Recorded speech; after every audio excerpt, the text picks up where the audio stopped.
The squat, the bench press, the deadlift, and the standing overhead press are not always the optimal lifts for you to be training. I'm ready for all the hate mail today. I would say that probably the single most hate mail sort of negative comments I've ever gotten all time was on a blog post suggesting that, you can't just squat to build your legs. You need to be squatting and also doing other exercises as well. Shocking amount of interaction with that one. An incredible number of people showing up in the comments to argue, hey, you're saying squatting sucks and squatting is amazing, squatting is the best, etc. So I look forward to a lot of equally well-reasoned and enlightening conversations after I post this video. There are a lot of reasons why your standard squat, deadlift, bench press, overhead press are not necessarily going to be the best lifts.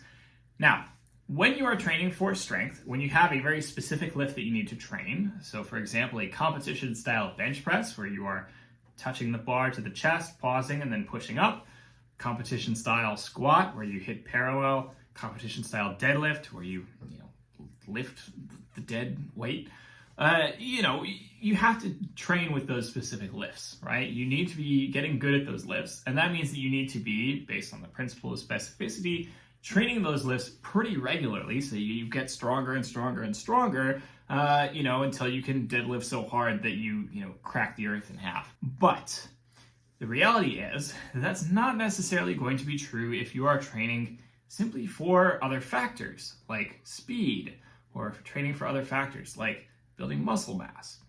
So I'm going to talk today a little bit about the limitations of these four major lifts and why they may not always be the best approach for you. The deadlift. Going to start off coming from my favorite here. I love deadlifting. I've always deadlifted. I've included it in every program. It's not necessarily something you should include in every program, especially if you are training for size. So the deadlift is a exercise, a lift that we all know is extremely fatiguing. It uses a lot of muscle mass at once, and it puts a lot of strain on the back, right? That's going to incur an incredible recovery cost. And that's why a lot of people consider the deadlift not a great option when you are training for hypertrophy, when you're training for size. In those cases, you might be better off doing some lighter and slightly more muscular focused lifts, like an RDL or a good morning or a hip thrust or something like that. These lifts are all going to target a lot of the same muscle groups, but they're going to do so in a way that does not necessarily involve nearly as much load, nearly as much stress on your back, and so on, and so could be recovered from a lot faster, and therefore you could get in more training volume over time, which is the single most important thing when it comes to building muscle mass. When it comes to building muscle mass, you probably don't want to necessarily be doing a ton of super heavy deadlifting. You could be doing lighter deadlifting, you could be doing, particular variations on deadlifts and so on, but you probably don't want to be just doing strictly heavy deadlifts. Next is the standard squat. Hitting parallel, coming back up, and so on. There are a lot of people who would still say that you should squat for hypertrophy, for size, in particular because it is, basically one of the best ways to train your quads. That said, there are a lot of tweaks that you would need to do to make it effective, right? So the squat, kind of like the deadlift, suffers from a pretty similar effect. If you're squatting super, super heavy, that's going to put a lot of strain on your back. It's going to put a lot of strain on your joints and your tendons and so on, and that's going to be pretty hard to recover from. Conversely, there are a lot of ways to squat that make it better for hypertrophy. So typically what people will do is they will do things like elevate their heels a lot, which makes it a lot easier to get super deep. Those super deep squats, as opposed to just parallel depth squats, are going to potentially build a lot more muscle mass. And of course, they're going to have the added benefit of the fact that you can't use nearly as much weight while still putting a similar amount of stress on the muscles involved. And so you might do something that's like heels elevated, super deep squat, Smith machine squat, something like that, to, again, target those muscles, build a lot of muscle mass, and so on, without having to, again, put like a super, super heavy weight that strains your entire system. Similar to the deadlift also, I think that there's a lot more benefit to using things like accessory movements, using things like a hack squat machine, using things like a leg extension or a leg press machine or a leg curl machine for the deadlift. These are all machines. They are going to isolate muscles a lot better, which makes it a lot easier for building hypertrophy, for building muscle mass in those muscle groups without putting a ton of weight, a ton of stress on the entire system, on the entire movement. Particularly with squat, I think, yes, squatting is great. Add in some leg presses, add in some leg extensions. you're going to find that you get a lot better results out of that than simply just trying to do heavy squatting only and thinking that's going to be the best way to build your quads. That's what I did for many years. I had terrible quads, awful quads. It was easily my worst muscle group for the longest period of time because basically all I was doing was squatting and deadlifting, and I refused to do a lot of machine work for legs. I was a lot stupider then. It is what it is. Took me a long time to learn that lesson. Next is the bench press. Everybody loves the bench press. Everybody loves doing a barbell bench press. But the problem is, a barbell bench press is probably not even the best kind of bench press that you could be doing to maximize muscle growth. This doesn't necessarily have the same problem as the squat and the deadlift, where like going heavy is going to totally wreck your entire system and require a lot of recovery. You can generally recover from a barbell bench press without too much issue. But there is one key problem with the barbell bench press that a lot of people don't consider, and that's the barbell. When you're doing a bench press, you are limited in your range of motion by how far you can go before that barbell touches your chest. Now, that means that you can't necessarily get as deep into the movement. As we've explored in the squat section previously, you can typically get a lot more muscle mass built by going through a longer range of motion, spending more time training those extreme end ranges of motion. If that bench press with a barbell is preventing you from getting to that end range of motion where you really got those pecs stretched out, what can you do about that? Well, there are a few things. So one is you could use a special cambered bar that has a little curve in it. That way you can get much deeper into the bench press. You can really get to that end range of motion with those pecs. Another option is simply to use dumbbells. This is why you're going to see that bodybuilders tend to use dumbbells for bench pressing a lot more than powerlifters do. Powerlifters obviously need to do a barbell bench press because that's what they need to be strong at, and that's what they care about, and that's it, right? When you're a bodybuilder, you can do things like say, oh, you know what? I don't care about a barbell bench press. I'm going to do a dumbbell bench press instead.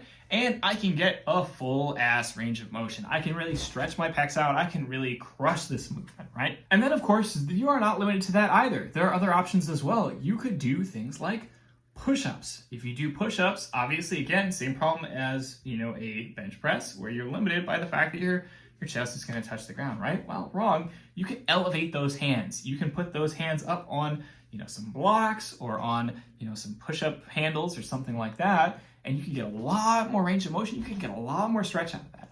That's why you tend to see a lot of things where you'll see like bodybuilders, they'll start off with super heavy bench press with dumbbells, whatever, and then they're going to go down to doing push-ups as a finisher. They're going to do push-ups to finish out the workout because they can get a lot more stretch in that range of motion. Likewise, the fly. I don't typically like cable flies very much because they have a lot of problem with stability once you get to a certain amount of weight. But I love machine flies, also known as a pec deck. And this is a movement that really, really stretches you out. This is a movement that really lets you get that stretch in those pecs. And so you can really build a lot of muscle mass that way, right?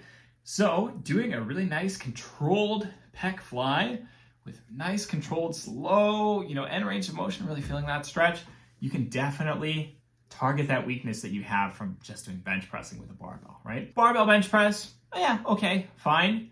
But I would typically recommend that you combine it with some accessories that are really going to stretch you out a bit more and help you get a little bit more muscle mass. Lastly, overhead press. This is one that I actually really struggled with for a long time. Again, I was really stupid for many years of my life. Started out, and I was just really insistent that you have to do standing overhead press. That was the only way to do overhead pressing. And I don't know why. It was just like, like I'd read online that it was like more manly to do standing overhead presses or whatever. Regardless of how I got this idea in my head, it was pretty, sold on that for a long time.